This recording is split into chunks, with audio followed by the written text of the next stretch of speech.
देखिए, मैं सबसे पहले सीधा आज की घटना पे आना चाहूंगा। 2-3 दिन से लेके कई माताएं बहनें हमें संपर्क कर रही थी कि ग्रैंड होटल के पास एक शांति दूत चने की दुकान लगाकर बैठा है और वो जब नमकीन चना प्याज इत्यादि बनाता है और उसमें थूकता है। और कल मेरी बहन कल्पी ने स्वयं अपनी आंखों से उसको थूकते हुए देखा। तो जब हमें इस प्रकार की घटना का पता चला तो हम उस घटना पर संज्ञान लेने के लिए वहां पहुंचे। तो जैसे ही हमारी बहन श्वेता जी ने उनसे पूछा कि भाई आप क्यों थूकते हो, तो वो बोलता हम मुसलमान हैं तो इसलिए आप हम पे आरोप लगा रहे हैं। बड़ी हैरानी की बात है, यह सरकार जो 11 सितंबर को जनसैलाब संजौली में आया था, उस आंदोलन में वादा किया था कि हम स्ट्रीट वेंडर्स के लिए पॉलिसी लेके आएंगे। आज 6 महीने बीत गए, आज पॉलिसी का कोई नामो निशान नहीं। आज की घटना एक उसका ज्वलंत उदाहरण है। जब उस आदमी से हमने पूछा तो वो आदमी बोला कि मैं 4 महीने से इस जगह पे रेडी लगा रहा हूं। हमने नगर निगम के अधिकारियों से संपर्क किया।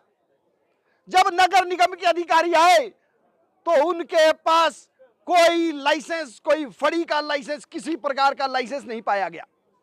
तो अगर हम धर्म विशेष के लोगों द्वारा पूरे शहर में अतिक्रमण का मामला उठाते हैं तो बताइए हमारी बात कहां गलत है। जो विश्व प्रसिद्ध माल रोड है, उसी माल रोड पे एक शांति दूत जो है 4 महीने से अवैध रूप से अपनी दुकान चला रहा है और हमारे सनातनी हिंदू भाइयों को अपने थूक वाला नमकीन वहां पे खिला रहा है। बताइए ये किस बात का द्योतक है? हमारी सरकारें क्या कर रही है, हमारा प्रशासन क्या कर रहा है, प्रदेश सरकार क्या कर रही है, नगर निगम क्या कर रहा है? अरे अपनों पे सितम, गैरों पे करम, ए जाने वफा ये जुल्म न कर। वही दूसरी तरफ एक प्रसाद बेच रहा है हमारा टुट्टू का लड़का, नगर निगम के अधिकारी बार बार उसको वहां से खदेड़ रहे हैं। दूसरी तरफ वो शांति दूत 4 महीने से वहां पर 15 फुट के एरिया में अपनी दुकान लगाकर बैठा है माल रोड के ऊपर। उसके ऊपर प्रशासन की कोई नजर नहीं, कोई ध्यान ही नहीं, और वो थूक थूक कर नमकीन लोगों को खिला रहा है। हम फिर चेतावनी देना चाहते हैं सरकार को, चेतावनी देना चाहते हैं नगर निगम को कि वो इस विषय में संज्ञान ले, नहीं तो आने वाले समय में अगर कोई पॉलिसी नहीं आती है तो हमने वचन दिया है कि हम अपने 500 हिंदू सनातनी भाइयों को सड़क पे बिठाएंगे, उनसे रेडी फड़ी का काम करवाएंगे। अब मेरी बहन श्वेता जी जिस तरीके से आज वारदात घटी, ये बताएंगे भी कि क्या उनके साथ वारदात वहां पे हुई। नमस्कार।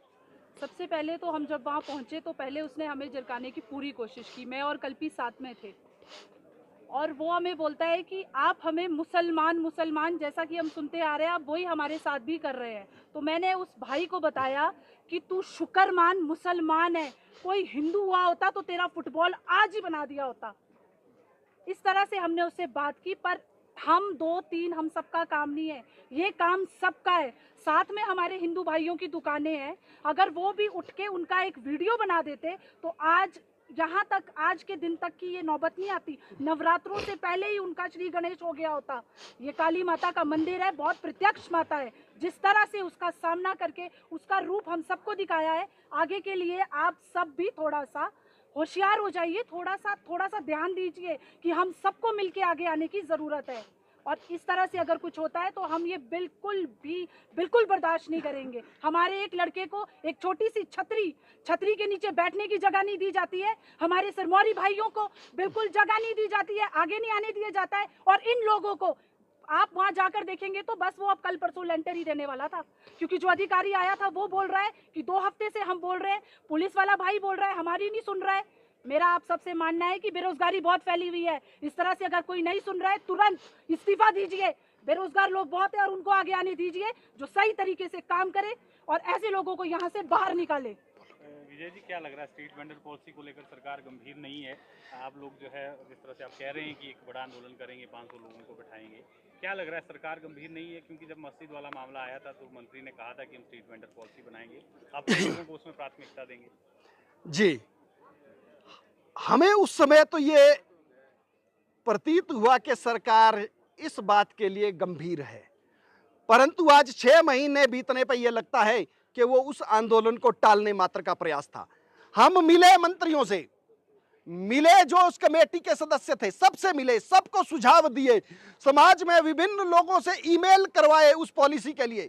परंतु अगर सरकार ने कोई नीति बनानी होती तो अब तक बना दी होती, तो ये टाल मटोल वाला रवैया नहीं करते। ये वोट बैंक की राजनीति जो हो रही है सनातन समाज के सिर पे, हिंदुओं के सिर पे, हम प्रदेश सरकार को आगाह करना चाहते हैं। हमने 15 दिन का समय दिया, आज 5 दिन बीत चुके हैं। आज 5 दिन बीत चुके हैं, 10 दिन शेष है।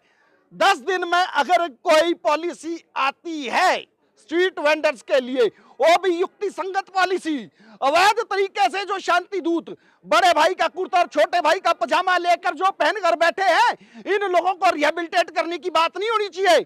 एक न्यूट्रल पॉलिसी होनी चाहिए। यहाँ का जो स्थानीय हमारे हिमाचल का है, सिरमौर का है, बिलासपुर का है, कांगड़ा का है, हमीरपुर का है, शिमला का है, या कहीं का भी कोई भी नागरिक है, उसको भी समान अवसर उसमें मिलने चाहिए, क्योंकि बेरोजगार वो व्यक्ति भी है। आज वो व्यक्ति क्या कहता है कि हम मेहनत मजदूरी करके अपने बच्चों को पालते, हम तो चोरी करके पालते हैं ना, ये लगता है। तो सरकार जो है बिल्कुल भी गंभीर नहीं है। 10 दिन बचे हैं, 10 दिन के अंदर अंदर अगर आप लोग पॉलिसी लेके आते हैं तो ठीक है, नहीं तो आप तैयार रहिए। 500 सनातन समाज के लड़के, 500 सनातन समाज के लोग रेडी फड़ी लगाकर सड़कों पर बैठेंगे और आपकी इस बात का प्रतिरोध करेंगे। आप उनको उठाने का साहस कीजिएगा, आप जरा उनको उठाने का फिर साहस कीजिएगा। ये दोहरी नीति प्रदेश में नहीं चलने वाली है।